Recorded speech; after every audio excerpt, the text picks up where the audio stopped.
Assalamualaikum warahmatullahi wabarakatuh. Semangat pagi teman-teman. Saya akan share apa keuntungannya join komunitas di YouTube. Dan utamanya terima kasih ya sudah klik video ini, sehingga saya bisa share ke kalian semua bahwa screener yang super powerful ini yang bakalan kalian dapat kalau join di komunitas YouTube setelah subscribe di video ini atau di channel ini ya. Apa aja isinya di screener ini adalah list semua saham yang tentunya syariah dan membagikan dividen setiap tahunnya. Ini sudah selalu terupdate setiap hari. Nanti biasanya videonya akan saya share untuk all screener ini setiap minimum itu 1 minggu itu 1 kali. Paling tidak, insya Allah saya selalu sharekan ke teman-teman. Gimana cara kerja screener ini? Pertama, dia mengurutkan dari saham dengan yield potensi tertinggi dibandingkan dengan harga yang tercipta di hari terakhir perdagangan. Contohnya ini saya rekam di 25 Desember 2025.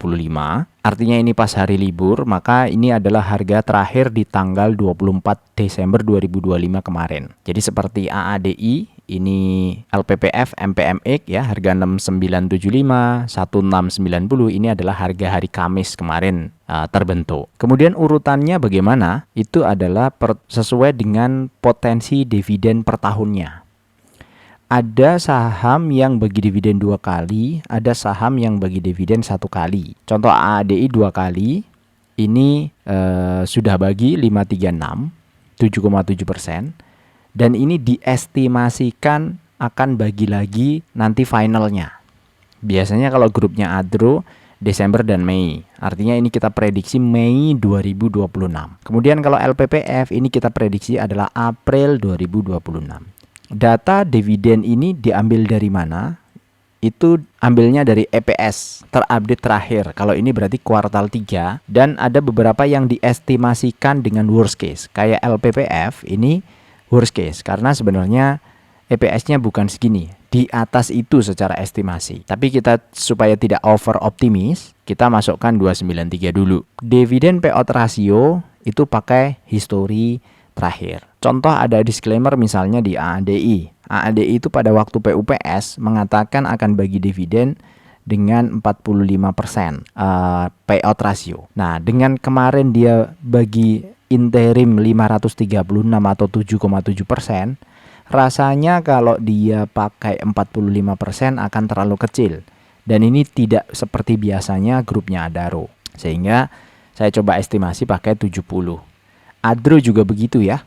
144 ini cukup besar. Jadi saya estimasi pakai 100%. Nah, ini disclaimernya ada di sini. Ini bisa jadi salah karena setiap tahun itu berbeda-beda atau setiap periode berbeda-beda. Ada history dividen payout rasionya ada di sini. Contoh misalnya Adro 2020 98% payout rasionya, 2021 69, 38, 214 ini 2023 dan 36. Kalau kita pakai estimasi 36 atau 38 melihat kondisi interim yang kemarin dibagi 144 itu kayaknya kurang relevan. Karena ketika 36 harusnya dividennya hanya 4,3%.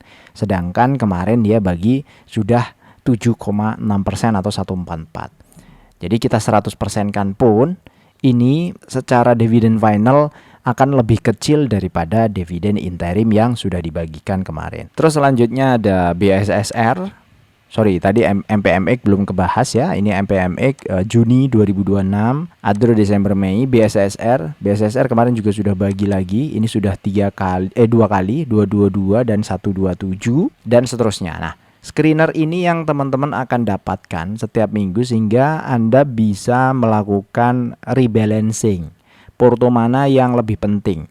Kalau sudah mendapatkan dividennya AADI misalnya, ini shortnya based on setahun. Beda lagi kalau shortnya based on sisa dividen. Posisinya akan berubah. AADI akan muncul di bawah, ya akan berubah menjadi nomor bawah ya 7,5% ini. Ya kenapa seperti itu? Ya karena shortnya berbeda ya.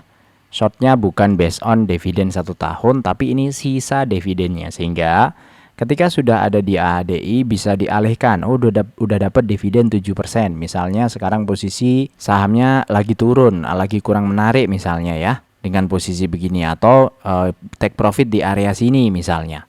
Ya, tergantung stylenya masing-masing. Sehingga kita bisa reposisi ke saham yang berpotensi yang lain, misalnya kayak LPPF atau MPMX. Yang ini nanti di April atau Juni 2026 rencananya bagi dividen. Kita bisa nyicil mulai dari sekarang.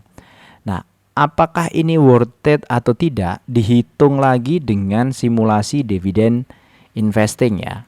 Dividen investing untuk persiapan pensiun dengan passive income. Perhitungan ini contohnya kita memiliki skema pensiun besok itu mendapatkan inginnya 10 juta per bulan. Kebutuhan yang kita inginkan. Lalu yield dividen yang ada kita ambil misalnya punya LPPF 14,2%. Nah, dengan yield 14,2%, kalau butuh 120 juta per tahun atau 10 juta per bulan, itu nilai investasi 845 juta. Nah, asumsi inflasinya 2,5%, maka kalau kita mau pensiun nanti umur 55 tahun, sekarang umur 30 tahun, maka ada waktu 25 tahun. 25 tahun dari sekarang itu 10 juta hari ini setara dengan 18 juta nanti 25 tahun lagi, karena ini di present value karena ada inflasi 2,5%. Atau 220 juta per tahun, atau nilai investasinya kalau yieldnya 14%, maka nilai investasi 1,5 miliar. Apakah kita mungkin mendapatkan 1,5 miliar dengan nyicil nyicil saham per bulan 2 juta rupiah sampai 25 tahun. Nah, ini kita cicilnya 2 juta per bulan 5 tahun pertama, kemudian naik 20%, 2,4 juta per bulan 10 tahun berikutnya, 5 tahun berikutnya. Kemudian naik 20% lagi. Ini asumsinya kenapa seperti itu? Karena kita asumsikan penghasilan kita juga mengalami kenaikan. Jadi tahun pertama 24 juta, tahun kedua 50 juta, tahun ketiga 4, 5 dan seterusnya. Sampai tahun ke-25 itu akan ketemu angka di total investasi itu adalah 5,3 miliar. Di mana dividen yang diterima per tahun adalah 766 juta atau 63 juta per bulan. Sudah saya grafikan di sebelah kanan ini. Targetnya warna merah, achievementnya adalah yang warna hijau. Jadi ini besar sekali. Jadi 14% per tahun itu sesuatu yang sangat amat lumayan besar. Karena kadang-kadang kita terilusi ya, mendapatkan ilusi bahwa setahun itu harus 50%, kita harus punya porto itu naik gitu ya. Harus 25%.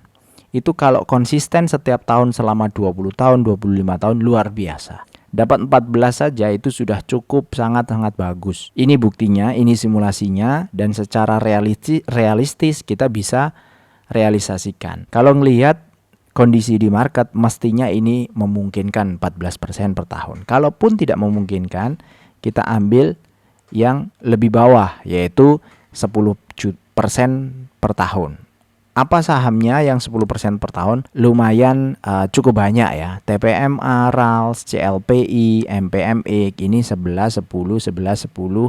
Demas ini 9,8, Antam 9,6, PBIT dan seterusnya. Nah, dengan kondisi yang seperti ini, itu yang membersamai setiap periode waktu. Jadi dengan 10.000 per bulan atau 50.000 per bulan Anda sudah mendapatkan rekomendasi-rekomendasi atau gambaran screener yang seperti ini, sehingga Anda bisa pilih saham-saham mana secara teknikal, mau di swing, mau di scalping, mau di investing, itu bisa semuanya.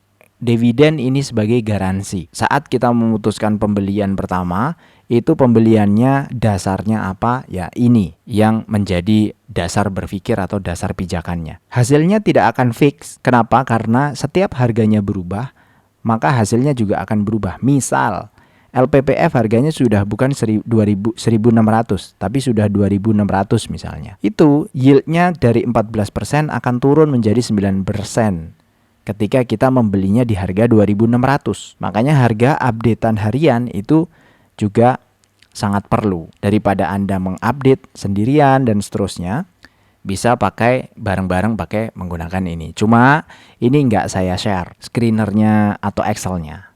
Yang saya share adalah videonya di YouTube, jadwalnya seminggu sekali. Insya Allah semoga sehat. Karena ada beberapa data-data konfidensial yang nggak bisa saya bagikan. Niatnya kita ingin pensiun nanti dengan mendapatkan passive income, di mana passive income itu bisa membiayai kebutuhan hidup kita dan gaya hidup kita nanti saat kita pensiun. Itu aja dari saya untuk hari ini. Jadi ini spesial, nggak hanya teman-teman yang sudah bergabung di membership, tapi ini saya share supaya yang belum bergabung juga tahu, paham apa sih sebenarnya benefitnya ketika gabung di channel ini. Semoga bermanfaat. Wassalamualaikum warahmatullahi wabarakatuh.